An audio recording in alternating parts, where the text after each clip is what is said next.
20 yanvar faciəsi xalqımızın qan yaddaşından heç vaxt silinməyəcək. Xalq imperiyanın dəmir barmaqlıqlarından qurtulub azadlığını elan etmək istəyirdi. Topxana meşəsi hadisəsindən sonra meydana toplaşan xalq öz etirazlarını bildirirdilər. 2 milyona yaxın vətəndaş sonradan Azadlıq meydanı adlanacaq yerə toplaşdı. Nə biləydik ki, Dağüstü Park Şəhidlər Xiyabanına çevriləcəkdi. Qərənfil yalnız matəm gülünə dönəcəkdi. Qərənfil nəsə hiss edirmiş kimi boynunu bükür, küçələrdən isə qan iyi gəlirdi. İllərdir ki, bizi düşmənlərdən qoruyurmuş kimi göstərən ordu Bakıya girir. Maskalar düşür, qrimlər təmizlənir, qoruyucu mələk vəhşi şeytana dönür, hər şey aydın görünürdü. Sən demə, elə ən böyük düşmən təhlükəsizliyini etibar etdiklərini imiş. Qətliyama saatlar qalırdı. Bakı artıq hər şeyi başa düşmüşdü. Əli yalın şəhər tankların qarşısında canlı sipərə çevrilirdi. O gecə Bakını dünyanın ən qəhrəman şəhərinə çevirirdi. O gecə qətl gecəsi idi. O gecə qışın ən uzun gecəsi idi. 36 il keçməsinə baxmayaraq heç vaxt yadımızdan çıxmaz. O gecə 20 yanvar gecəsi idi. İlham, gör şəhər nə gözəldir.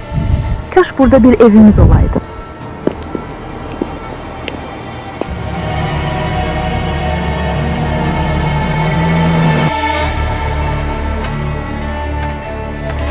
Через эту улицу мы скоро войдем в город.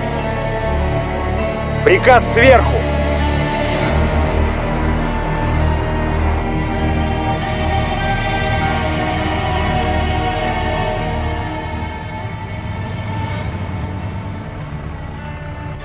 Кому мы должны открыть огонь? По всем, кто попадется нам на пути.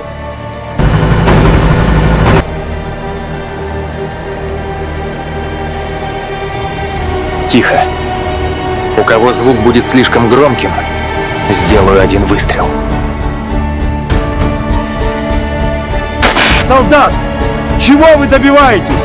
Вы убиваете людей, у которых даже нет оружия! Это бесчеловечно!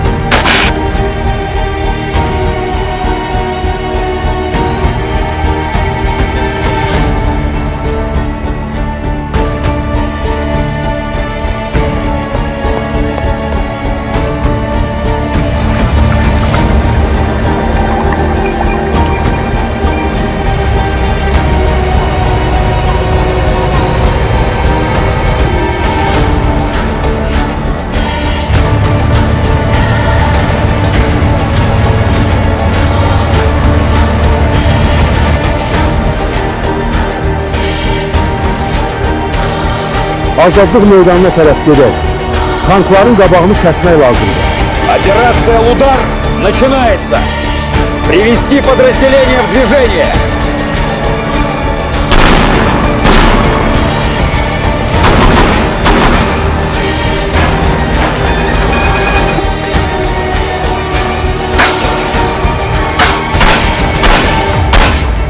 Люди безоружны! Не стреляйте! Qaranlıqdır, heç nə görmürəm. Где бы вы ни увидели машины экстренной помощи, открывайте огонь!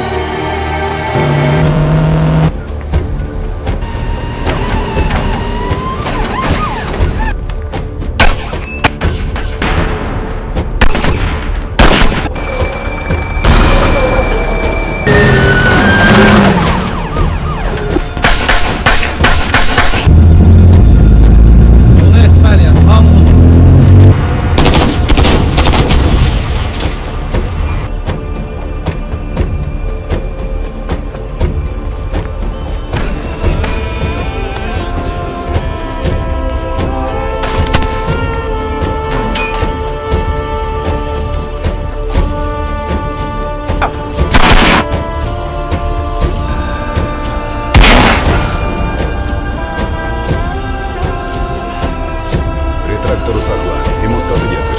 İşığı yaxın tut.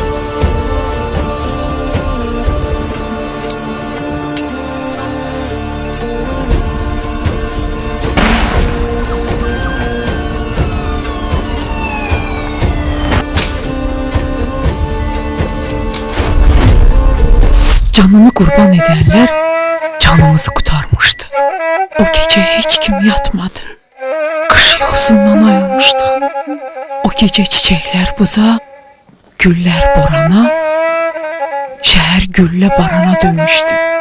Güllə izləri ilə dolan binalar, əzilmiş maşınlar, güllə izləri ilə dolu binalar, küçələrdə cansız insanlar, izdiham, qərənfillər, şəhidlər Bakının simvoluna çevrilirdi. İmperiyanın başında oturan Qarbaçovun alnındakı ləkənin öz vətəndaşına qarşı qətliamın ləkəsinin simvolu kimi. Biz azadlığımızı hədiyyə almadıq. Bunu bizə canları bahasına verən şəhidləri unutmadıq. 3 rəngli bayrağımız dalğalanır. Şəhidlər torpağa tapşırılır. Hər şey anlaşılırdı. Bu qəhrəmanlıq gecəsi idi. Bakı çoxlu qan itirmişdi. Təcili müdaxiləyə ehtiyac vardı. Ölkə öz xilaskarını axtarırdı. Və budur, ən təhlükəli yerdən, fərmanın verildiyi şəhərdən, Moskvadan Heydər Əliyev görünür. Onun yaddaşlardan silinməyən o çıxışına Bakı uzaqdan baxıb gülümsüyürdü. Çünki gələcək xilaskarını görmüşdü. Qovuşmağa az qalırdı. O gün gələcək və qan içində olan Bakı dünyanın ən gözəl şəhərinə çevriləcəkdi. Bugünsə biz bunu görürük. Böyük uzaq görənin sayəsində başını dik tut Bakı. Sən qəhrəman şəhərsən. Bundan sonra səni heç kim yaralaya bilməz. Çünki sən dəmir yumruğun yaşadığı şəhərsən.